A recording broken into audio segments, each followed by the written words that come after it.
वो आमिल साहब ये समझाकर मुल्तजिम के चाचा को एक जानिब ले गए और वहाँ जाकर उनसे कुछ गुफ्तगू करने लगे। मुल्तजिम ये सारी बातें देख रहा था, सुन तो नहीं पा रहा था, लेकिन वो देख रहा था कि आमिल साहब चाचा को कुछ समझा रहे हैं। चाचा उसके बाद आमिल साहब से एक तावीज़ लेते हैं और वो तावीज़ लेकर मुल्तजिम के पास आते हैं। मुल्तजिम से कहते हैं, बेटा मुल्तजिम, इसे अपने दाएं हाथ पर बांध लो, इससे तुम्हारी हिफाजत रहेगी। मुल्तजिम को भी पता नहीं था वो किस चीज़ का तावीज़ है, लेकिन चाचा ने, जो कि उसके दुनिया में एक वाहिद रिश्तेदार थे, उन्होंने ही उससे कहा था तो वो उनकी बात नहीं टाल सकता था। और वैसे भी चाचा ने उससे हमेशा मोहब्बत और वालिहाना ताल्लुक़ ही रखा है, इसीलिए उसने उनसे वो तावीज़ लिया और अपने दाएं हाथ पर बांध लिया। मुल्तजिम ने जैसे ही दाएं हाथ पर वो तावीज़ बांधा, उसे एक अजीब सा एहसास होने लगा, उसे अजीब सी कैफियत अपने अंदर पैदा होती हुई दिखाई दी। मुल्तजिम ने अपने दिमाग में से इस ख्याल को हटाया और वो अपने रूम में चला गया। रात हुई, जब परिजात से मिलने का वक्त करीब आया, अचानक मुल्तजिम पर गुनूदगी तारी होने लगी, उसकी कैफियत बदलने लगी और उस पर नींद का गलबा छाने लगा।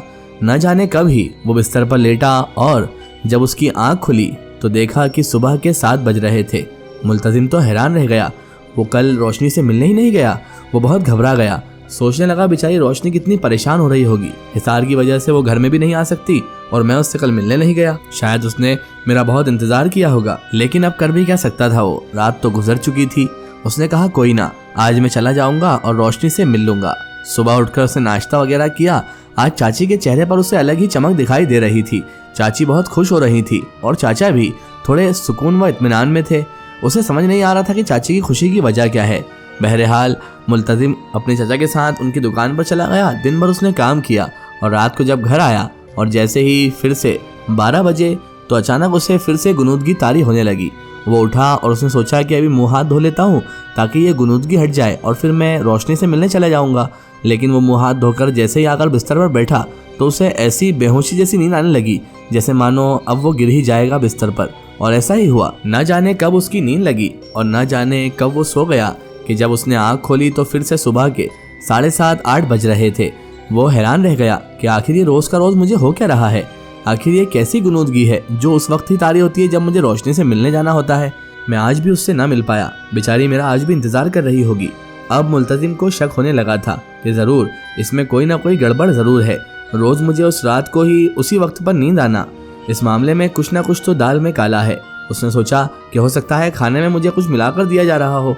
उसने सोचा कि आज रात को मैं खाना नहीं खाऊंगा और खाना खाऊंगा तो हाथ से निकाल कर खाऊंगा ताकि अगर चाची मेरी प्लेट में कुछ डालती भी हो तो मैं उससे बच जाऊं। आज जैसे ही उसे खाना खाने के लिए बुलाया गया, उसने कहा मैं थोड़ी देर से खाना खाऊंगा। चाचा ने कहा ठीक है बेटा, लेकिन खाना खाकर ही सोना, ऐसे मत सो जाना तुम। जैसे ही चाचा चाची खाना खाकर अपने कमरे में गए, मुल्तजिम किचन में गया, अपने हाथ से अपने लिए खाना निकाला और खाना खाकर अभी थोड़ी देर बैठा ही था कि अचानक फिर से उस पर गुनूदगी तारी होने लगी। उसे समझ नहीं आ रहा था कि आखिर इस वक्त पर यानी करीब 12 बजे के बाद ही ये गुनूदगी उस पर क्यों तारी होती है। पहले तो वो रातों रात जग लिया करता था, रात रात काली किया करता था, रोशनी से मिला करता था और सुबह भी इतना सोता नहीं था। फिर अब उसे क्या होने लग गया था।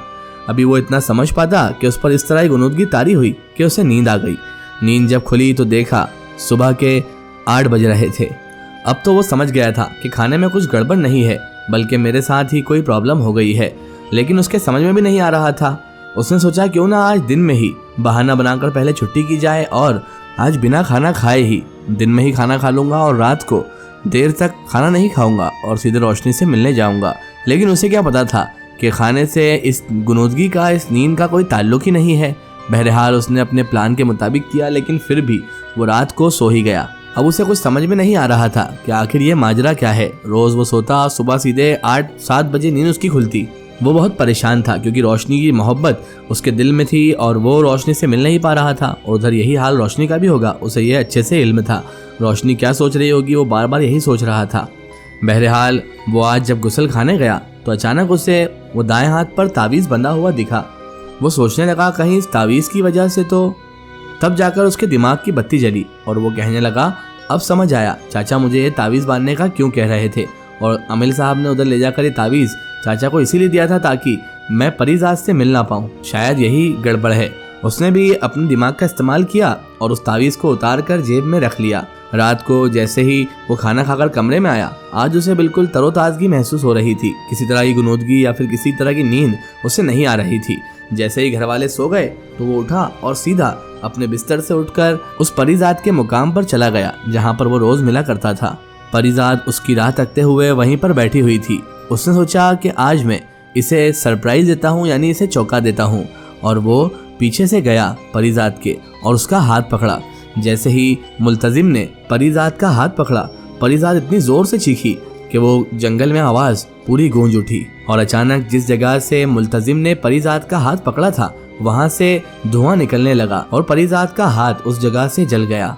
जैसे ही मुल्तजिम ने ये मामला देखा तो वो अपने हाथों को देखने लगा और कहने लगा, रोशनी ये क्या हुआ, ये कैसे हुआ?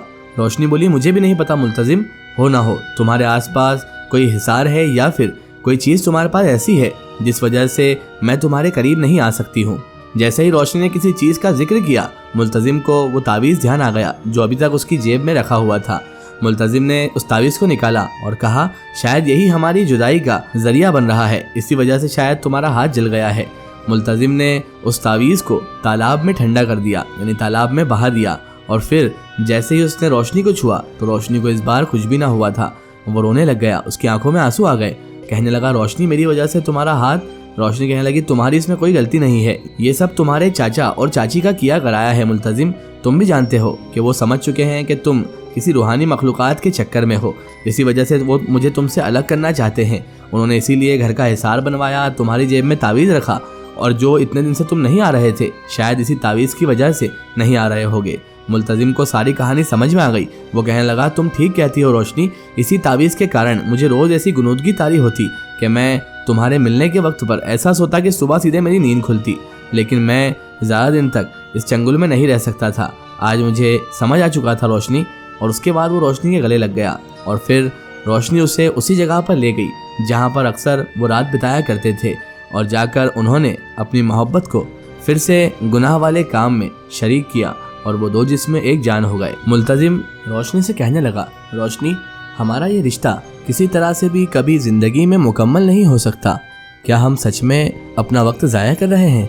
रोशनी ने जैसे ही मुल्तजिम से ये बात सुनी तो वो उसे घूर कर देखने लगी और कहने लगी, अगर हम वक्त बर्बाद कर रहे हैं, तुम्हारी ऐसी ही सोचे मुल्तजिम, तो कल से तुम हमेशा हमेशा के लिए हमसे दूर हो जाओ, दूर होकर देख लो। अगर हम वक्त ही ज़ाया कर रहे हैं तो फिर हमारी मोहब्बत कैसी? मुल्तजिम बोला, अरे मैं नहीं कह रहा हूँ, ऐसा हमारे दर के इमाम साहब कह रहे थे जिन्होंने ये सारा बंदोबस्त किया है ना। उन्होंने कहा कि तुम्हारा दिल पूरे जब तक कि तुम करके देख लो, लेकिन जब तुम्हें एहसास हो जाए कि वाकई तुम गलत कर रहे हो तो खुदा से तौबा करके सीधे रास्ते पर आ जाना। रोशनी कहने लगी, वो आमिल साहब तो यही चाहते हैं कि तुम मुझे छोड़ दो, और अगर तुम भी छोड़ना चाहते हो तो कोई बात नहीं मुल्तजिम, मैं तुम्हारे पीछे कभी नहीं आऊँगी, ना ही तुम्हें कोई परेशान करूँगी, ना ही तुम्हें कोई तकलीफ दूंगी। तुम खुशी खुशी मुझे छोड़कर जा सकते हो, मैं कोई तुम्हारे गले थोड़ी ना पड़ने वाली हूँ। मुल्तजिम कहने लगा, अरे मेरी जान, ऐसी बात नहीं है, मैं तुम्हें कोई ताना नहीं मार रहा हूँ।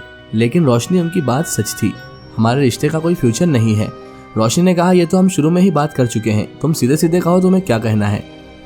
मुल्तजिम बोला, कुछ नहीं कहना, मैं तुमसे प्यार करता हूँ, मोहब्बत करता हूँ और करता रहूँगा। रोशनी के चेहरे पर फिर से मुस्कान खिल गई और उसके बाद दोनों अपने अपने घर वापस चले गए। लेकिन अब मुल्तजिम के दिल में इमाम साहब की वो बात घूम रही थी। मुल्तजिम दिन रात यही सोचता कि वो गुनाह कर रहा है, परीजात के साथ ऐसा ताल्लुक कायम करके वो कोई अच्छा काम नहीं कर रहा है। उसे बार बार अपना ज़मीर अब सताने लगा था। इसका एक स्टोरी हम देखेंगे इसके अगले पार्ट में।